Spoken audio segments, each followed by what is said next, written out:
है। अगर आप भी एक गैस कनेक्शन होल्डर हो तो आगे आपको गैस पर जो आपको सप्लाई मिलती है उसको सुचारू रूप से पाने के लिए आपको अपनी जो ई केवाईसी है जरूर कर लेना चाहिए। अगर आपने अपनी बायोमेट्रिक ई केवाईसी नहीं करी तो बहुत सारे लोगों को ऐसे में असुविधा का सामना करना पड़ता है और आपको लाइनों में लगने की जरूरत पड़ जाती है। लेकिन इस वीडियो के अंदर जो तरीका आपको बताऊंगा कि घर बैठे आप केवाईसी कर सकते हो, कहीं पर भी जाने की जरूरत नहीं।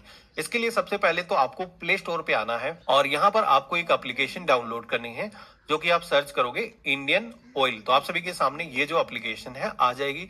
यहाँ पर अगर आपका जो कनेक्शन है इंडियन ऑयल के अंदर है तो इस एप्लीकेशन को डाउनलोड करोगे। अगर आपका गैस कनेक्शन भारत गैस के अंदर है तो उस केस में भारत गैस की जो मोबाइल एप्लीकेशन है वो आपको डाउनलोड करनी होगी। आगे मैं उसका भी प्रोसेस दिखाऊंगा, पहले हम इसकी केवाईसी कर लेते हैं। तो हमने इसको इंस्टॉल किया है और एप्लीकेशन को हम ओपन करेंगे। नेक्स्ट नेक्स्ट करते हुए जाएंगे और इसके बाद में कुछ इस तरीके का इंटरफेस आएगा जहां पर आप सभी को कई सारी सर्विसेज दिखाई गई हैं। लेकिन किसी भी सर्विस को एक्सेस करने के लिए या फिर केवाईसी करने के लिए आपको सबसे पहले तो इस एप्लीकेशन के अंदर लॉगिन करना होगा, तभी आप कोई काम कर पाओगे। तो इसके लिए प्रोफाइल का जो आइकन दिख रहा है इस आइकन पे क्लिक करोगे और इसके बाद में ऑप्शन दिखेगा log in to Indian Oil One. तो अगर आपका जो अकाउंट है वो पहले से बना हुआ है तो आप इस ऑप्शन पे क्लिक करके लॉग इन कर सकते हो।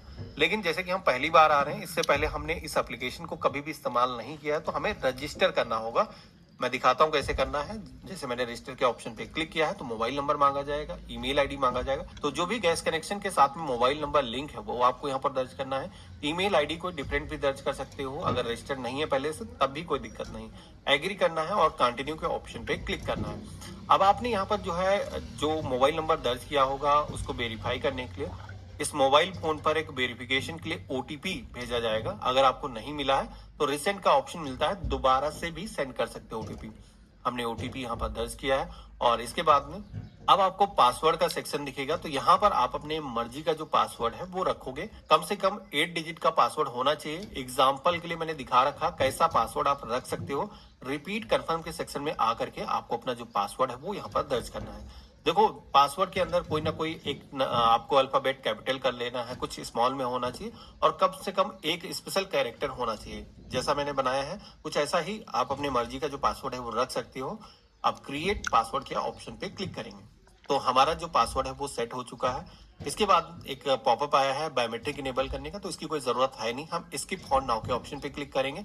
अब यहाँ पर लॉगिन करने के लिए आपको अपना मोबाइल नंबर और साथ ही में जो पासवर्ड आपने सेट किया था दर्ज करना है।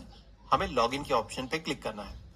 तो इस तरीके से आप देखोगे कि हम एप्लीकेशन के अंदर लॉगिन हो चुके हैं। लॉगिन करने के बाद में आप सभी के सामने कुछ इस तरीके का इंटरफेस आएगा। अब यहाँ पर ये जो एप्लीकेशन है इसके जरिए अगर